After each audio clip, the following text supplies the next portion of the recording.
Welcome to me TV news.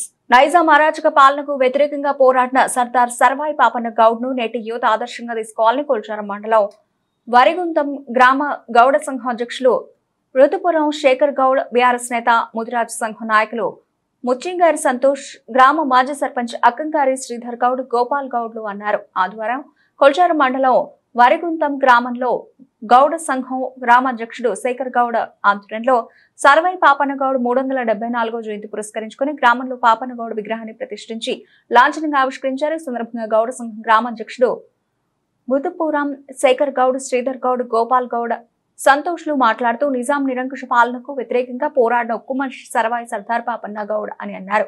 ఈ కార్యక్రమంలో చిన్నారపు ప్రభాకర్, సాజిద్ ఖాన్, మాజీ సర్పంచ్ నిరిడి లక్ష్మయ్య, విఠల్ గౌడ్, ఉపేందర్ గౌడ్, పాండు గౌడ్, సత్యగౌడ్, షాకయ్య గౌడ్ తదితరులు పాల్గొన్నారు. వరిగుంతంలో ఈరోజు కొల్చారం మండలంలో వరిగుంతం గ్రామంలో గౌడ సంఘం ఆధ్వర్యంలో ఆవిష్కరణ జరిగింది. దానికి చాలా సంతోషకరం. అదేవిధంగా అన్ని గ్రామాలలో కూడా ఇదే విధంగా జరగాలి. సర్వాయి పాపన్న నైజాం వ్యతిరేకంగా నైజాం అరాచకాలకు వ్యతిరేకంగా పోరాడి విజయం సాధించడు. అన్యాయ అక్రమాలను అరికట్టి సర్వాయి పాపన్న ఈ మన బడుగు బలైన వర్గాల కోసం శాశ్వత కృషి చేసిండు. అందుకోసమే ప్రతి గ్రామంలో కూడా ఈ విధంగానే జరుపుకుంటామని చెప్పి సందర్భంగా మనం చేస్తాం. సర్వాయి పాపన్న మహారాజ్కి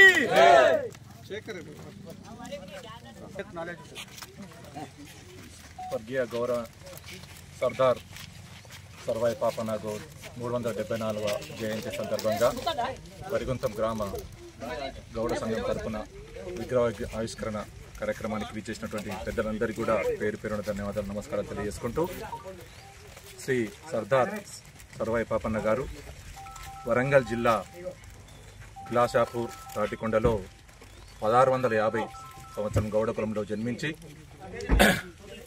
జమీందారుల పాలన వ్యతిరేకంగా అరాచకాలను, సంఘంలో ఉన్నటువంటి అరాచకాలను పోరాడుతూ ప్రజలను చైతన్యపరుస్తూ తన చుట్టుపక్కల ఉన్నటువంటి వాళ్ళందరినీ కూడా ఏకతాటిపై తీసుకొస్తూ సమాజ అభివృద్ధి కోసం ఎంతో కృషి చేసినటువంటి గొప్ప వ్యక్తి.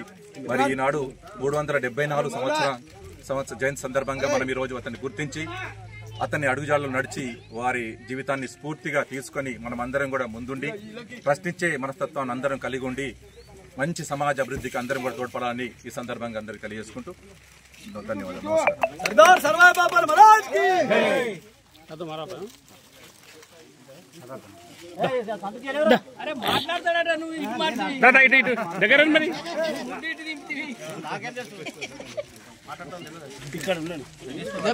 74 జన్మదిన సందర్భంగా సర్దార్ పాపారాయుడు విగ్రహావిష్కరణకు విచ్చేసిన వివిధ గ్రామాల నుంచి విచ్చేసిన పెద్దలందరికీ మా గ్రామ గౌడ సంఘానికి ప్రత్యేకమైన ధన్యవాదాలు. బహుజన పోరాట యోధుడు సర్దార్ పాపన్న. ఎందుకంటే ఆనాడు మొగుళ్ళు అణిచివేతకు వీరుడై తను 1650 ఆగస్టు 18న కిలాసాపూర్లో, వరంగల్ కిలాసాపూర్లో జన్మించాడు.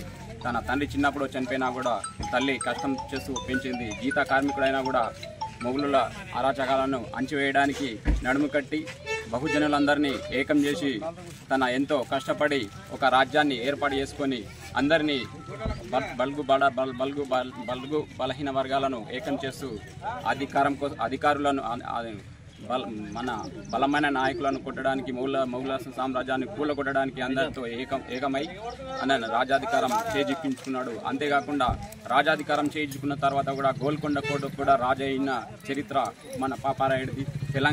ఆనాడే తెలంగాణలో ఒక మెరిసిన ఒక నాయకుడిగా వెలిగాడు. బహుజనులకు ఎంతో వెలుగు నీడై నిలిచాడు. ఈ సర్దార్ పాపారాయుడు మా గ్రామంలో నిలుచుకోవడం ఈ గౌడ సంఘానికి మేము ప్రత్యేకమైన ధన్యవాదాలు తెలుపుకుంటున్నాం. ఇదే విధంగా ఎందుకంటే మన చరిత్ర మనం ఎట్లా ఉండే, మనకు బహుజనులకు ఎంత నష్టం ఉండే, అంటే ఎట్లాంటి టైంలో మనకు మన నాయకులు ఎలా ఉండి మనల్ని ఎలా ముందుకు తీసుకెళ్లారు, అదే స్ఫూర్తితో ఇప్పుడు మనం కూడా కలిసికట్టుగా ఉండి అగ్రవర్ణాలకు మనం బలహీన వర్గాల మంది కలిసి కట్టుకున్నప్పుడే అగ్రవర్గాల నుంచి మనం రాజాధికారం దక్కించుకునే అవకాశం ఉంటుంది. కాబట్టి ఈ పాపారాయుడు స్ఫూర్తిగా తీసుకొని ముందుకెళ్లాలని చెప్పి కోరుకుంటూ ఈ అవకాశం ఇచ్చిన పెద్దలందరికీ ధన్యవాదాలు.